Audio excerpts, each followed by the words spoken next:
The Phantom Archives of Edgar the Architect, and Schale by Gen Kagami. Volume 1. Tokyo, Prada, Aoyama. The Transparent Aspic and the Tepid Rain. Untethered from the concept of time, the genius architect Edgar and the pearl-haired youth Schale wander through eternity, retaining their youthful, exquisite forms. Across eras, they traverse the world's renowned architectural works and the maddening constructs Edgar himself once assembled. This is a tranquil, decadent journey through phantom architecture, dissecting space, light, gravity, and the anomalies lurking within through cold, unflinching logic. 1. The Transparent Aspic and the Tepid Rain. Tell me, Edgar, my foie gras and fig terrine is exquisite, yet its richness is stifling, as if it means to choke me, Schale murmured. In a starred bistro tucked away in the back streets of Aoyama, he toyed with a glass of golden sauterne, his pearl hair swaying with languid grace. What you have there is a violent cage, meant to paralyze the senses with fat and sweetness. My plate, however, is different. It is a cold, calculated structure designed to anchor beauty in eternity. Edgar quietly set down his glass of Chablis Grand Cru, radiating hard minerality, and cast a chilling gaze upon his own dish. Resting there was a terrine, vibrant seasonal vegetables encased in a flawlessly rectangular block of highly translucent aspic. It seals the uncontrollable nature the bugs of raw vegetables within the rigid exoskeleton of gelatin, not to protect the contents. The transparent outer shell itself is the structure that dominates the interior and dictates its form. I see. Yet those vegetables look as though they have perished. A perfect specimen case. As Schale murmured with ennui, Edgar twisted the corner of his lips in an arrogant sneer. Art is uncontrollable dysfunction, a wild beast, if you will. The act of making it producible and observable merely reduces it to a zoo. Are you solving someone's problem in a way only you can, elevating it to a higher dimension of beauty or rationality? This chef has solved the problem of decaying freshness by confining it within a tranquil zoo of suffocation, this terrine. Not a poor stratagem. Swallowing the final bite with frosty detachment, Edgar set the Chablis down. The moment his fingertips parted from the glass, they revealed a cold texture, white as porcelain. His ascent from the chair was as quiet and haughty as if he had entirely dismissed the laws of gravity. A charcoal grey cashmere coat drank in the bistro's dim illumination, gleaming with a dull sheen. Concealed within its lining lay dark crimson silk, flashing a venomous allure with his every motion. Black hair clung coldly to his brow, shadowing eyes that were as piercingly clear as the Chablis, yet steeped in a frigid stillness that permitted no light to pass. His skin was the pallor of sloe, drained of life's flush. It was the absolute beauty of a doll at the far edge of rejecting all biological existence. Following Edgar, Schale also rose. An ivory cashmere knit, the weave draped languidly along the line of Schale's delicate shoulders, revealing glimpses of a translucent pale nape through the gaps. The fingertips tugging at the collar were white as mist, exhaling an air of innocent decadence. The pearl-hued hair, soft as spun silk, absorbed the scarce light of the room, taking on the iridescent lustre of mother of pearl. Dampened by the tepid humidity seeping from outside, it fell heavily upon those shoulders, casting an unbothered, melancholic shadow. Sinking into that shadow were feverish, dreaming eyes. A dreadful dampness. The air in Tokyo is like swimming through lukewarm soup. Stepping out of the establishment, Schale knitted his brow at the clinging discomfort, innocently tugging at his collar. The beauty of the two stood out in stark, alien relief against the cluttered, rain-slicked scenery of Aoyama. Edgar's hard edge, Schale's soft yielding. That contrast harmonized like a flawless piece of architecture in itself. The humidity today exceeds 80%, but our next destination will differ. Edgar lightly tapped the wet asphalt with the toe of his leather shoe, lifting his gaze.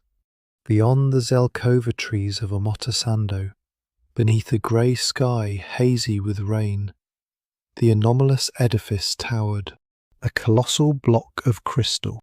Hundreds of diamond-shaped panes of glass were fitted into a metallic grid, forming a single massive polyhedron. The surrounding clutter of buildings and power lines reflected in warped distortions across its surface, projecting a profound dissonance, as though a piece of space had been excised entirely. Tell me, what is that? It looks less like a building and more like a colossal, tasteless glass ornament. Schale paused, transfixed by its imposing presence. Prada, Aoyama. Designed by Herzog and de Meuron, Edgar announced coolly. It is akin to my terrine. The structure itself serves as the outer wall, functioning simultaneously as a design to seal the interior tight. Pillars, beams, all are integrated into that grid of glass. Come, Schale. A visual inspection of the structure is required. 2. Visual disturbance and the chill of a vacuum. As they drew nearer, the abnormality of the structure grew stark. The glass was not flat. Some panes bulged like convex lenses, while others sank concavely. This caused the interior scenery to writhe and distort like a living organism. The inside is warping, unsettling. I feel somewhat dizzy, Schale grimaced faintly. A visual disturbance, an artifice to obscure the boundary between the interior and the exterior. The two stood before the heavy glass of the automatic doors. With a low mechanical hum, the threshold opened. At that precise moment, Schale swallowed a short breath. The air had shifted. As though the tepid humidity outside had been a lie, the atmosphere within was rigid, freezing, and entirely devoid of moisture. It was like stepping into the high-performance storage vault of a museum. It's too quiet, Schale whispered in a voice meant for no one. The sound of rain and the clamour of cars outside had been completely severed by the thick walls of glass. 3. Exoskeleton and the absence of gravity. The interior was a cavernous atrium with nothing to obstruct the view. White floors, white ceilings, and the countless diamond glass grids comprising the walls. It's empty. There are no pillars, Edgar. Schale surveyed the expanse and spoke. So vast, yet not a single pillar to uphold the ceiling. It is as if gravity has ceased to function solely in this place. That is the revelation behind the magic of this architecture. Edgar's icy gaze scanned the skeleton of the space. The outer grid itself acts as the structure bearing the building's weight, much like the skeleton of a bird or the exoskeleton of an insect. Thus, there is no need to erect pillars within. It gives birth to an entirely liberated void. Approaching the glass wall, Edgar traced its thick cross-section with a finger. Look closely, Schale.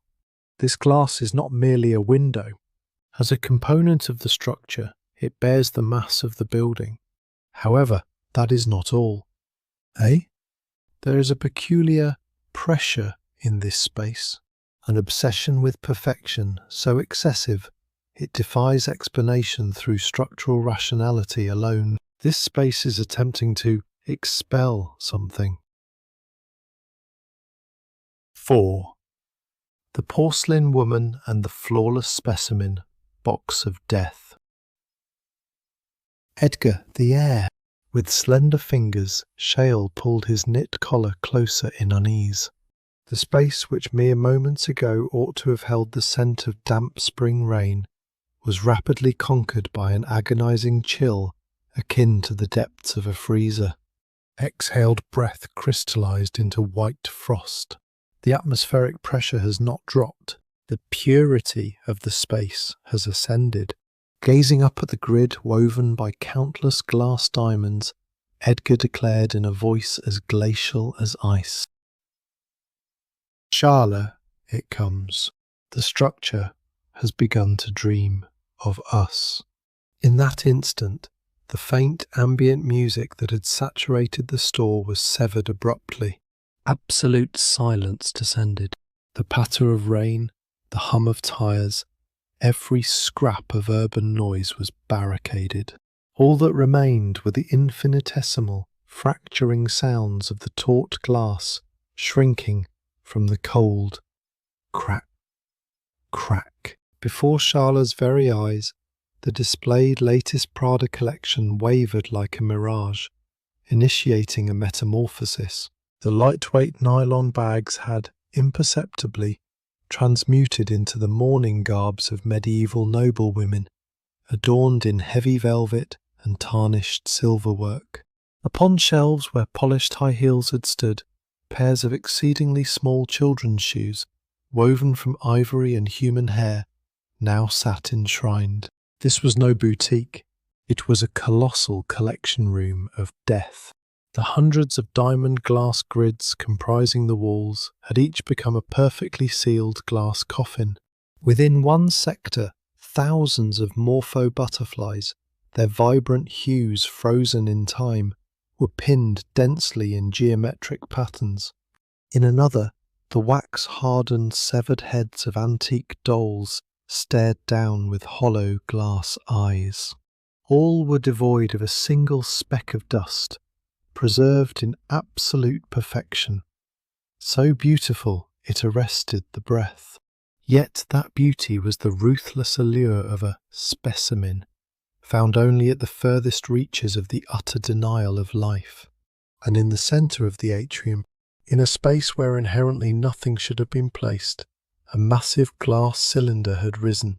Within it, a single woman was exhibited. The woman did not appear to be alive and moving. Yet, for a corpse, her skin radiated far too much of the translucent gleam of white porcelain. What draped her was no modern attire, but an unbearably opulent uchikake kimono, layered dozens of times over.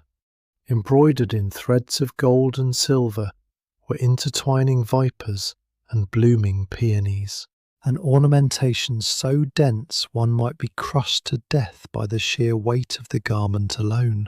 The woman maintained a flawless stillness, like a doll in a glass cabinet, without so much as a blink. Yet at the moment Schale, captivated by that beauty, drifted unsteadily toward her. Within the woman's pale face, reminiscent of a lacquered mask, only the blood-coloured lips moved, faintly, ever so faintly. Show me. Something more beautiful. No voice could be heard, but that violent thirst reverberated directly into the brain. The next instant, a spiderweb of cracks spidered across the glass cylinder, entombing the woman, as though a beautiful thing, yearning for something even more beautiful, was attempting to tear its way out of its perfect cage. You must not, Schale. Edgar forcefully seized the shoulder of Schale, who had begun to reach out as if spellbound, yanking him back. That is no flesh and blood human. It is a mannequin far too perfect, the crystallized desire of the city. Touch it, and you too shall be added to the collection within those glass boxes. As if validating Edgar's calculated assertion, the woman's ankle, peeking from the hem of the uchikake, belonged to an exquisite bisque doll, complete with a smooth ball joint. V. Fractures and the violent torrent. Crack. In the splinter of a second that the fracture on the glass coffin spread into a spider web. Beep, beep, beep, beep, beep, beep, beep, beep.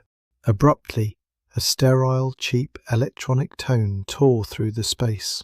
It was the sound of the present, violent enough to chainsaw through the air of a tomb sealed for centuries. An alarm, set within the pocket of Edgar's coat, had rung out. That sound acted as the trigger. The bisque doll woman inside the glass case flickered violently with her eyes pinned wide, like an old strip of film ravaged by static. The gold threads of the ponderous uchikake burst into toxic, multicoloured particles of light. The specimens of morpho butterflies suffocating the walls crumbled into mere dust in unison. It is time. We are leaving, Schale. Pulling Schale by the arm, Edgar strode toward the automatic doors at the exit, sparing not a single glance for the collapsing phantom. Behind them there was the palpable sensation of the colossal glass cylinder shattering with a deafening crash. Yet, before its shards could reach the floor, the world inverted. Swoosh! The vacuum silence that had been crushing their eardrums vanished, and the damp hiss of rain, coupled with the hum of traffic on Aoyama Avenue, flooded in as a violent torrent. The freezer-like chill dissipated, leaving the tepid humidity of the city clinging to their skin. Ha! Ah! Ah! The moment they cleared the automatic doors and stepped onto the wet pavement, Schale inhaled deeply like a drowning man and collapsed to his knees. His delicate back heaved violently in pursuit of oxygen. His lungs were screaming from the precipitous shift in atmospheric pressure. Breathe deeply. An overly rapid ascent induces decompression sickness in the mind. Edgar opened his umbrella, casting its shelter over Schale's trembling shoulders.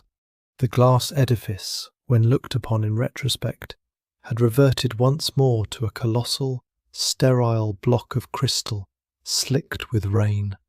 Inside, several patrons were taking light, new nylon bags in hand, conversing with clerks with smiles, as though nothing at all had transpired. That suffocating collection room of death had been cunningly concealed once again beneath the membrane of a flawless show window. It was beautiful, Edgar. Everything about it. Terrifyingly so. Schale murmured, staring at the rain-misted glass wall with eyes yet to fully regain focus. Down his cheeks, tears as cold as glasswork had carved their tracks. Beauty is, after all, the most efficient preservative. Edgar turned his back on that titanic glass box, as if he no longer harboured a shred of interest in it. This place is nothing more than a colossal jar of formalin designed to preserve the desires of the city for eternity without rot. Let us go, Schale. There is no need to linger. Edgar began to walk away. Schale looked back at the beautiful rain-drenched building just one last time, shivering slightly as if enduring something unseen, before hurrying into the shelter of Edgar's umbrella.